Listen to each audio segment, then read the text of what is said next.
یہ ہے کہ سارے حضرات خیر عافیت سے ہوں گے. اپنے لیے، ہمارے لیے، پوری امت کے لیے ایمان اور صحت کی، سلامتی کی دعا کر رہے ہوں گے، امید ہے.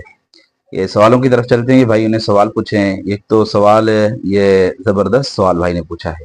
حقیقت میں اس سوال کی طرف توجہ سب کی جانی چاہیے، لیکن ہم میں سے کسی کی شاید توجہ نہیں جاتی. یہ بھائی نے پوچھا ہے کہ واٹس ایپ پر سلام کے جواب دینے کا شرعی حکم کیا ہے.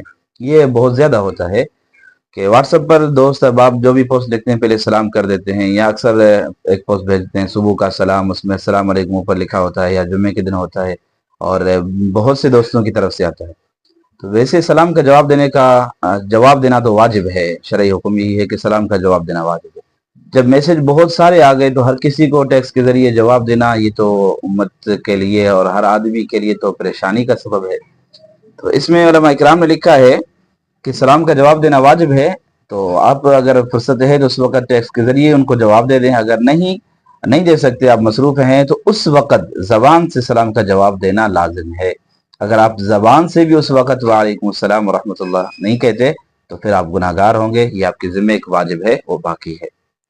ایک اور سوال یہ بھائی نے پوچھا ہے کہ میں لاڑکانہ میں رہتا ہوں. میرا سوال یہ ہے کہ جہاں میرا دکان ہے وہاں اکثر غیر مسلموں کی دکان ہے.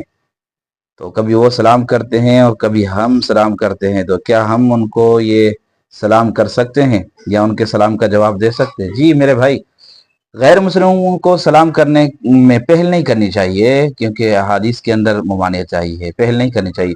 اصل میں یہ بات سمجھ رہے ہیں، یہ جو السلام علیکم ورحمۃ اللہ وبرکاتہ اور وعلیکم السلام ورحمۃ اللہ وبرکاتہ، یہ سلام کا جو لفظ ہے، یہ سلام یہ جنتیوں کا تحیہ ہے، یعنی تقیہ کلام ہے. یہ جنتیوں کا ایک کلام ہے. اللہ نے یہ اعزاز کے طور پر مسلمانوں کو دنیا میں دیا ہے. تو اس کے صرف حقدار مسلمان ہی ہیں، غیر مسلم نہیں ہے. تو ایک روایت آتی ہے بخاری شریف کے اندر، حضرت انس سے روایت آتی ہے. تو آپ صلی اللہ علیہ وسلم کو اہل کتاب پوچھا گیا، تو اہل کتاب اگر سلام کرتے ہیں تو ہم جواب میں کیا کہیں؟ تو آپ صلی اللہ علیہ وسلم نے فرمایا وعلیکم. بس جواب میں صرف وعلیکم کہنا چاہیے اگر وہ سلام کرتے ہیں. پتہ نہیں وہ کس طرح سلام کرتے ہیں. اگر یہی جو عرفاً ہم سلام کرتے ہیں، اگر یہی سلام کرتے ہیں تو پھر بھی جواب میں آپ وعلیکم کہنا چاہیے. اگر آپ کبھی ایسی نوبت آ جاتی ہے کہ آپ پہل کرتے ہیں سلام کرنے میں، تو اس کا بھی حل شریعت کے اندر موجود ہے. آپ صلی اللہ علیہ وسلم کی سیرت طیبہ کے اندر آپ صلی اللہ علیہ وسلم نے جب خطوط ارسال کیے تھے حکمرانوں کی طرف، تو اس وقت آپ صلی اللہ علیہ وسلم نے جو سلام لکھا تھا، السلام علی من اتبع الہدی. تو اگر آپ کو سلام کرنے کی نوبت آئے تو آپ اس طرح شروعات کر سکتے ہیں، السلام علی من اتبع الہدی. جی میرے بھائی، ایک اور سوال ہے. یہ بھائی نے پوچھا ہے کہ اگر کسی کو مچھر کاٹے اور مچھر کو وہ آدمی مارے اور وہ مچھر مر کر اس سے خون بہے تو کیا اس سے وضو ٹوٹ جاتا ہے؟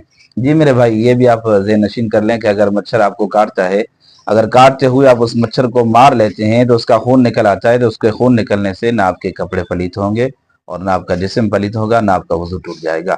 ہاں اگر مچھر نے اتنی زور سے کاٹا ہے کہ اگر وہ جسم سے خون نکلا اور وہ اپنی جگہ سے بہہ گیا تو پھر وضو ٹوٹ جائے گا. باقی اگر مچھر کاٹ رہا تھا اس وقت آپ نے بھی اس کے اوپر انگلی رکھ دی، وہ مر گیا، تو پھر اس مچھر کے جو اندر خون تھا اس سے نہ آپ کے کپڑے پلیت ہوں گے، نہ آپ کا وضو ٹوٹ جائے گا، نہ آپ کا جسم پلیت ہوگا. تو آپ کو بھی اگر ذہن میں کوئی سوال ہو تو آپ پوچھ سکتے ہیں، کمنٹ کے ذریعے پوچھ سکتے ہیں. یہ واٹس ایپ نمبر ہے ہمارا، اس سے بھی آپ پوچھ سکتے ہیں.